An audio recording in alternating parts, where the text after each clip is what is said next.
right, so we're going to talk about 2 or 3 different strategies today, and they are going to be along the lines of a certain type of question modifier, something called an absolute.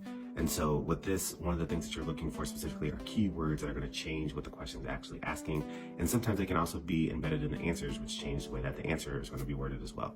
So the examples that I'm showing you here are some ones that you might see commonly on tests, but just be aware of how the question is worded, and that might be a clue that you need to slow down. Once again, the object of the test is to get through as many of the questions that you know well and get them right, and being able to figure out the ones that you don't know, do not waste time on. And we'll get into the specific strategies of how to do this later on.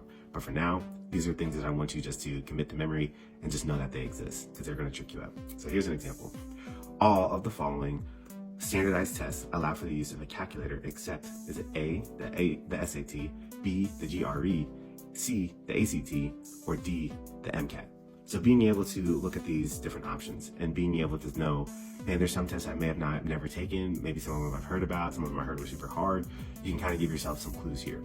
Being able to at least know that 2 were taken in the same time period, and while they're tests that maybe have different names, they're still going to have kind of the same general approach to them. So you can rule out at least 2 answers just based on what time period you take them.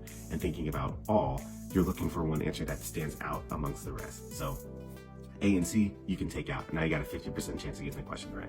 When we look at the GRE and the MCAT, once again, you may not know what these tests are.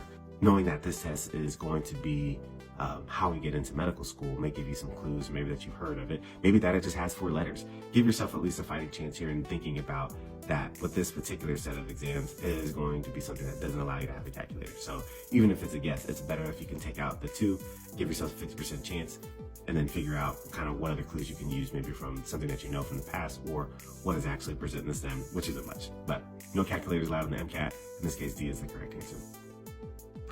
Going on to this next one, there's two to three strategies I want to tell you about here. So which of the following best describes an effective first aid treatment? Now you may know nothing about first aid, but in this particular sense, when you slow down and read these questions and the answers, you can then see that there are some words that are going to change the context of what the question is actually asking.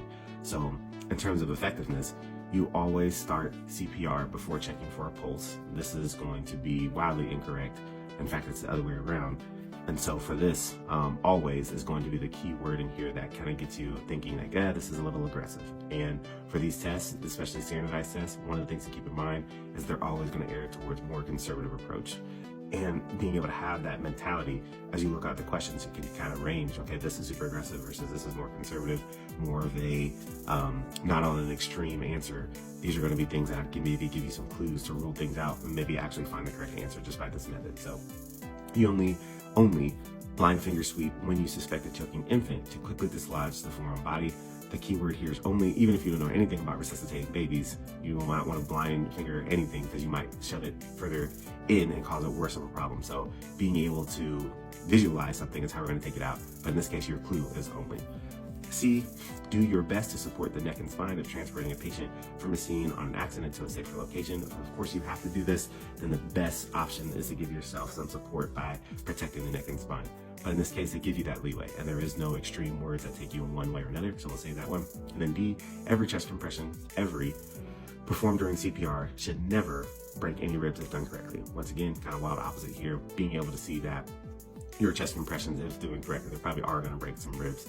So being able to have these keywords that stick out to you, be able to rule some answers out, give you a good fighting chance. To recap real quick, once again, looking for absolutes, thinking about extremes, and if 2 answers are the same, you can definitely take them out of the equation, knowing that words like except are going to let you know you're looking for one thing that stands out above the rest.